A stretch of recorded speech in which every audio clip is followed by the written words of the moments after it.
Hi hello welcome to our channel. నేను మీ శ్రీ. ఈరోజు మనం చెప్పుకోబోయే కథ ఇష్టమైన సకుడా పార్ట్ 240. కథలోకి వెళ్లే ముందు వీడియోని లైక్ చేసి హైప్ చేయడం మిస్ చేయకండి. ఆమె ఏ రకంగా తన కొంప ముంచుతుందో అని భయంగా చూశాడు విజయ్. హర్ష సీక్రెట్స్ అన్నీ ముందే నాకు రివీల్ చేసేయాలి అని తాపిగా చెప్పింది వేద. ఏంటి సీక్రెట్సా? అయినా వాడికి ఏమున్నాయి వేద, నీకు తెలుసు కదా అని విజయ్ అంటుంటే, నమ్మక నీ ఫ్రెండ్నే నమ్మాలి. ఏదో ఒకటి ఒంటి మీదకి తెచ్చుకుంటూనే ఉంటాడు కదా. జస్ట్ రివీల్ చేయి చాలు. ఎప్పుడు చుట్టూనే తిరుగుతావే, ఈ మాత్రం చేయలేవా ఏంటి? ఆమె కళ్ళు చిన్నవి చేసి చూసింది. వేదా, ఇప్పుడు నేను ఆఫీస్ చేంజ్ అయ్యాను కదా, నాకు వర్క్ ఉంటుంది కదా, అందుకే అని నసిగాడు విజయ్. చా, సాయంత్రం అయితే చాలు హర్షతో సుత్తి కొడతావు కదా, ఆ మాత్రం నాకు తెలియదనుకోకు. నా దగ్గర ఏదైనా దాచారని తెలిసిందో ముందు నీకే పడతాయి అన్నది వేద. వేద, ఇది మరీ బాగుంది. మీ వాడేదో చేస్తే నాకెందుకు పడతాయి అని అమాయకంగా అడిగాడు విజయ్. ఎగ్జాక్ట్లీ, మావాడు ఎప్పుడు ఏదో ఒకటి చేస్తూనే ఉంటాడు. అది నాకు చెప్తూనే ఉండి చాలు. లేకపోతే నేను శృతితో కలిపాకైనా సరే నేనే మీ ఇద్దరిని విడదీస్తా అని ఆమె కళ్ళెగరేసింది. విజయ్ పళ్ళు నూరుకుంటూ చూశాడు. డీల్ ఓకేనా? ఆమె నవ్వింది. ఒప్పుకోక చస్తానా అన్నాడు విజయ్. Very good. మళ్ళీ నిన్ను నా చెల్లి దగ్గరికి తీసుకెళ్తా. శృతి అక్కడే 2-3 రోజులుంటుందట. నీ పాటలు నువ్వు పడు అన్నది వేద. థ్యాంక్స్ వేద, థ్యాంక్ యూ సో మచ్. నువ్వెంత మంచిదానివో అన్నాడు విజయ్. చా, చేసింది చాలే. ఏదో మా హర్ష ఫ్రెండ్వి, ఇలా ఎంతకాలం బ్యాచిలర్గా ఉంటావని హెల్ప్ చేస్తున్నా అంతే అన్నది వేద. "ఉమ్, గొప్ప పని చేస్తున్నావు కదా, పొగుడుతున్నావు కదా. ఉమ్, చూద్దాం నువ్వేం చేస్తావో." హర్ష రావడంతో వాళ్ళిద్దరూ అక్కడే మాట్లాపేశారు. ధరణి బాల్కనీలో కూర్చొని తెగ చించుతోంది. తన బర్త్‌డే, అతని బర్త్‌డే, తన మ్యారేజ్ డే అన్నీ అయిపోయాయి. నెక్స్ట్ ఇయర్ ఈ డేస్‌కి తనింకా పూర్తిగా సెట్ అయిపోవాలి. శృతి పిలవడంతో బయటికి వచ్చింది ధరణి. ఇద్దరు కూర్చొని అమృత బాబు గురించి కాసేపు మాట్లాడుకున్నారు. నేను కూడా మళ్ళీ మీ దగ్గరికొచ్చేస్తానే, శృతి చెబుతుంటే ధరణి నవ్వింది. మానేసిపోయావు కదా, మళ్ళీ ఎందుకు అంది ధరణి. అక్కడ మా అమ్మ పెళ్ళి అని గొడవ చేస్తోంది. అమ్మో, అమ్ముకేమో బాబు పుట్టాడు, నువ్వేమో పెళ్లి చేసుకున్నావు. ఇప్పుడు నేను ముసల్దాన్ని అయిపోతున్నట్టు మా అమ్మ ఫీల్ అయిపోతుంది అంటున్న శృతి మాటలకు ధరణి తెగ నవ్వింది. అందుకే తప్పించుకుని ఇక్కడికి వచ్చావా అన్నది ధరణి. ఇక ఇప్పుడు వెళ్ళను, వర్క్ ఫ్రమ్ హోమ్ తీసుకున్నాను కదా, మెల్లిగా ఆఫీస్కి పోతాలే అంది శృతి. గుడ్. సరే, అమ్ము రమ్మంది, నేను బయలుదేరుతాను. నైట్కి వచ్చేస్తా, లేకపోతే అక్కడే ఉంటా అన్నది శృతి. డ్రైవర్ నిన్ను దించేస్తాడు. ఒకవేళ మళ్ళీ రావాలంటే ఈవినింగ్ కాల్ చేయి, పంపిస్తా అని శృతిని జాగ్రత్తగా పంపించింది ధరణి. శృతి వెళ్ళిపోయాక ధరణి ఇంట్లో వస్తుంటే గగన్ కారు వస్తూ కనిపించింది. ఆమె వడివడిగా గదిలోకొచ్చింది. అతని కోసం తలుపు చాటున దాక్కుని చూస్తోంది ధరణి. అతను మెట్లెక్కి వస్తున్న శబ్దం స్పష్టంగా వినిపిస్తోంది. అతను ఆ గది గుమ్మం దగ్గరికి రాగానే తెరిచిన తలుపును అలాగే చూస్తూ లోపలికి అడుగుపెట్టాడు. చొక్కా బటన్స్ తీస్తూ కళ్ళతోనే చుట్టూ చూశాడు. డ్రెస్సింగ్ టేబుల్ మిర్రర్ నుంచి కాస్త ధరణి వేసుకున్న బ్లూ కలర్ డ్రెస్ కనిపిస్తోంది. అతను నవ్వుకున్నాడు. ఆమెను పట్టించుకున్నట్టే తాపీగా ఫ్రెష్ అవ్వడానికి వెళ్ళిపోయాడు గగన్. ధరణి గబుక్కున అక్కడి నుంచి బాల్కనీ డోర్ వెనక్కి వచ్చేసింది. అతను తిరిగి వస్తే కనిపిస్తుంది కదా, అందుకే అక్కడికొచ్చిందన్నమాట. గగన్ డ్రెస్ చేంజ్ చేసుకుని బాల్కనీ వైపుకు వెళ్తుంటే ధరణి ఊపిరి బిగబట్టి చాటుగా చూస్తుంది. అతను ఆమె చేతిని పట్టి బయటికి లాగేశాడు. డోరు మూసేశాడు. దొరికిపోయినందుకు డిసప్పాయింట్ అయింది ధరణి. ఎలా కనిపెట్టావు నన్ను? ఆమె మూతి ముడుచుకుని కళ్ళెత్తి చూస్తూ అడిగింది అతన్ని. లాజిక్ ప్రకారం అతను వెనక్కి తిరగలేదు. అసలు ఆ తలుపు ముయ్యలేదు. తన కాళ్ళు కూడా కిందకు కనిపించావు. ఎలా కనిపెట్టాడు మరి? మ్యాజిక్. ఆమె తల పక్కన చెయ్యి వేసి తలుపుకి ఆనించి అతను నిలబడ్డాడు. నెమ్మదిగా ఆమె చేతులు అతని ఛాతీ మీదకు చేరుకున్నాయి.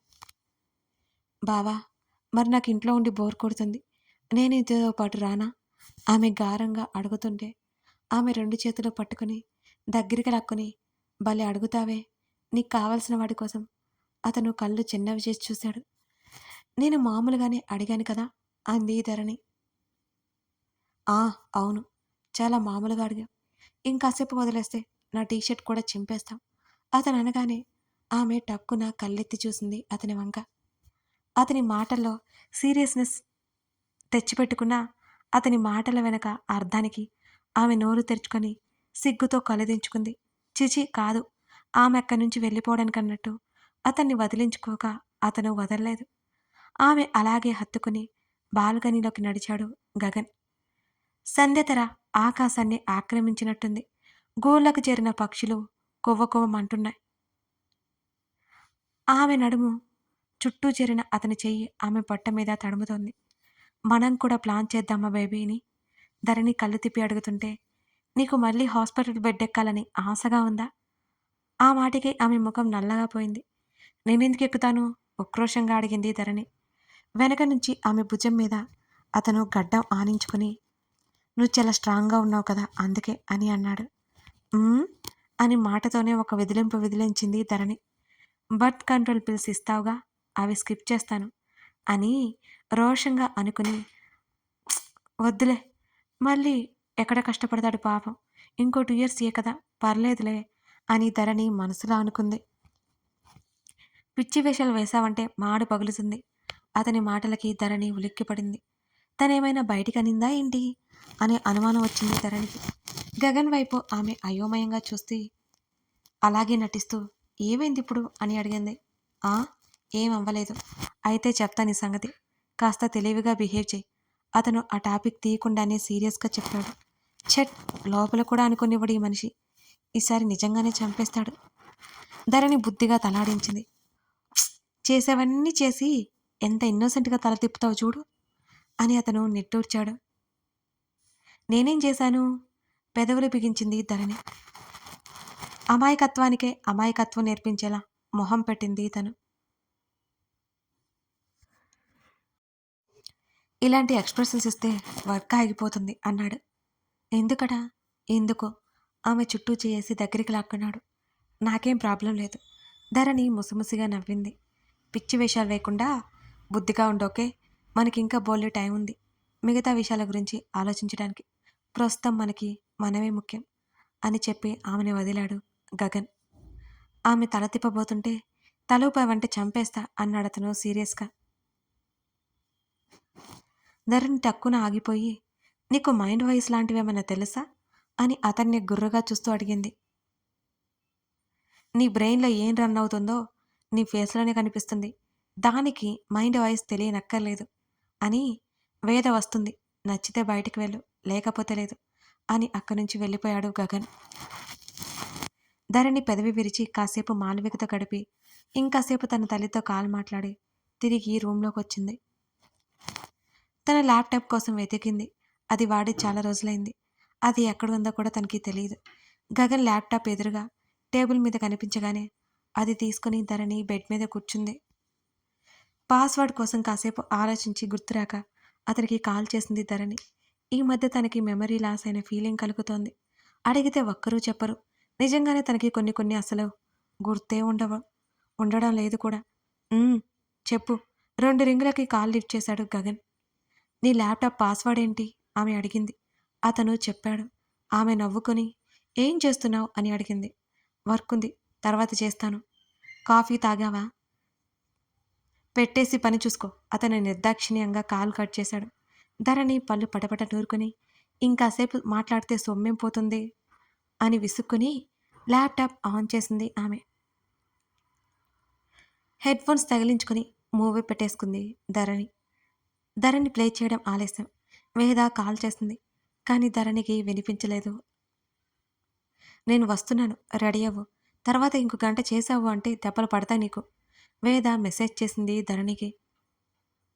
ధరణి పట్టించుకోకుండా మూవీ చూడ్డంలో పోయింది. రుక్కు గదిలోకి వచ్చింది. అప్పటికే ధరణిని బోల్డన్నిసార్లు పిలిచి ఆమె పలక్కపోవడంతో రుక్కు కంగారుగా వచ్చింది. తీరా ధరణి ఉన్న పొజిషన్ చూసి రుక్కు రిలాక్స్ అయింది. ధరణి భుజం తట్టి ఫ్రూట్స్ బౌల్ అందించింది రుక్కు. ధరణి అది తీసుకుని చిన్నగా నవ్వి హెడ్ ఫోన్స్ తీసి పక్కన పెట్టింది. రుక్కు అక్కడి నుంచి వెళ్ళిపోయింది. మొబైల్ తీసిన ధరణికి ఏదో మెసేజ్ కనిపించగానే అందులో వార్నింగ్ తెలుస్తుంటే ఆమె నవ్వుకొని వేదకి ఓకే అని రిప్లై పెట్టింది. ఆమెకి మూవీ బోర్ కొట్టి ల్యాప్‌టాప్‌లో అన్నీ కదిలించడం మొదలుపెట్టింది ఊరుకోక. కొన్ని ఫోటోస్ అవన్నీ చూస్తుంది. ఒక వీడియో, అలాగే చాలా వీడియోస్ ఉన్నాయి. ఎప్పుడో కొన్ని సంవత్సరాల క్రిందట తన ఫ్యామిలీతో తను టూర్‌కి వెళ్ళినప్పుడు వీడియోస్, తను వద్దు అంటుంటే తన తల్లి తీసిన వీడియోస్, ఫోటోస్ అన్నీ గగన్ దగ్గర భద్రంగా ఉన్నాయి. వాటిని చూసి ధరణి నవ్వుకుంటూ ఇంకా అన్నీ తిరగేస్తోంది. అప్పుడే ఓ వీడియో ఆమె కంటపడి అది అప్రయత్నంగా ప్లే చేసింది ఈ ధరణి. అందులో కనిపించిన మేఘనని చూస్తే ఆమె కనుబొమ్మలు ముడిపడ్డాయి. ఆమె మెల్లిమెల్లిగా ప్లే చేసింది. అది చూస్తున్న కొద్దీ ఆమె శరీరం వణికిపోయింది. ఆమె మెదడు ఒత్తిడికి గురవుతున్నట్టు ఆమె శరీరానికి చిరుచెమటలు అలుముకుంటున్నాయి. మళ్ళీ అదే చెప్తాను. నువ్వు లేని ఈ జీవితం నాకు అక్కర్లేదు. అర్ధాంతరంగా ముగిసిపోతున్నందుకు నాకు బాధ లేదు గగన్. అప్పుడప్పుడు తలుచుకో. చాలు. ఎక్కడున్నా సంతోషపడతాను. ఇంతకంటే నాకేం అక్కర్లేదు. మళ్ళీ జన్మలో కలుసుకుందాం అని అంటున్న మేఘన కనిపిస్తోంది. ధరణి ఉలిక్కిపాటుగా చేతిలో ఉన్న ల్యాప్టాప్ తోసేసింది. ధరణి అని అరుచుకుంటూ వచ్చిన వేదకి మేఘన మాటలు వినిపిస్తుంటే ఆమె అడుగులు అక్కడే ఆగిపోయాయి. ధరణి ఉలిక్కిపడ్డం చూస్తూనే ఉంది వేద. మేఘన మాటలు రిపీట్ అవుతూనే ఉన్నాయి. వేద అందుకు అడుగులు వేసింది. బెడ్ మీద ఒక పక్కకు పడిపోయి ఉన్న ల్యాప్టాప్ చేతుల్లోకి తీసుకుంది వేద. తన స్నేహితురాలు సజీవంగా ఉన్నప్పటికీ మాటలు వింటుంటే వేదకి కన్నీళ్ళు ఆగడం లేదు. నోటికి చెయ్యెట్టి పెట్టుకుని ఏడవసాగింది వేద. ఎంత మోసం చేశావు మేఘ? వేద మనసు ప్రశ్నిస్తూ రోధిస్తోంది. వేద గబుక్కున ఆ వీడియో ఆఫ్ చేసి తల తిప్పి చూసింది. అప్పటికే ధరణి ఒకలాంటి షాక్లో ఉన్నట్టు కళ్ళు పెద్దవి చేసి బిగుసుకుపోయి ఉంది. ధరణి అని ధరణి భుజం మీద చెయ్యేసింది వేద. ఆమె అప్పుడు తేరుకున్నట్టు అప్రయత్నంగా ఒక గుడక వేసి వేద, మేఘన మేఘన ఎక్కడుందిప్పుడు? తనకేం కాలేదు కదా? తను అబ్రాడ్‌లోనే ఉంది కదా? అంటూ వేద అవును అనే సమాధానం చెప్తుందేమోనని ధరణి ఆశగా చూసింది. కన్నీళ్లతోనే అడ్డంగా తల ఊపింది వేద. వెంటనే వేద చేతులు పట్టుకుని, వేద సరిగ్గా చెప్పు. ఏమైందో చెప్పు. తన మాటలేంటి అలా ఉన్నాయి? మేఘన ఏమైంది? ధరణి ఊపేస్తూ ఎంతో కంగారుగా అడిగింది. వినకూడనిది ఏదో వినాల్సి వస్తుందని ఆమెకి భయం పట్టుకుంది. మేఘ మేఘ లేదు. అది చచ్చిపోయింది. మా అందరినీ వదిలి వెళ్ళిపోయింది అని వేద ఏడుస్తూ గట్టిగా అరిచింది. ఆ మాటలు వింటున్న ధరణి అప్రయత్నంగా కాస్త వెనక్కి జారిపోయింది. ఆమె కళ్ళు మరి కాస్త వెడల్పయ్యి అలాగే వేదని చూస్తున్నాయి. ఆ విషయంలో జీర్ణించుకోలేనట్టుగా చూస్తోంది వేద. వేద వేద మేఘన చనిపోవడం ఏంటి? ధరణి గుండె అదిరింది. దానికి హార్ట్ ప్రాబ్లం ఉంది ధరణి. అది ఎవరికీ చెప్పలేదు. దానివల్లే ప్రాణాలు పోయాయి అంటూ వేద చేతుల్లో ముఖం దాచుకుంది. ఆ మాటలు వింటున్న ధరణి నిర్ఘాంతపోయింది. మేఘన ప్రాణాలు పోయాయి. తనకి మేఘన ఇష్టం లేదు. కానీ మేఘన పోయింది అంటే తనకి చాలా కష్టంగా ఉంది. ఆమెకి విపరీతమైన తలనొప్పి వస్తున్నట్టు అనిపిస్తోంది. 2 చేతులతో తల పట్టుకుంది ధరణి. మేఘన మాటలు ఆమె ముఖం కళ్ళ ముందే కనిపిస్తున్నాయి. ఆమె వేదన, ఆమెకి గగన్ మీద గల ప్రేమ చిత్రంగా ధరణి కంట్లో కన్నీళ్ళని రప్పిస్తున్నాయి. అంత చిన్న వయసులోనే మేఘన పోవడం ధరణి భరించలేనట్టు ఆమె 2 చేతులతో ధరణి మరింత గట్టిగా తలని పట్టుకుంది.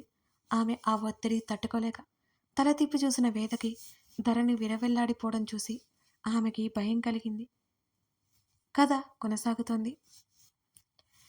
ఇప్పుడు మేఘన పోయిందని తెలియగానే ధరణి ఎలా ఫీల్ అవుతుంది?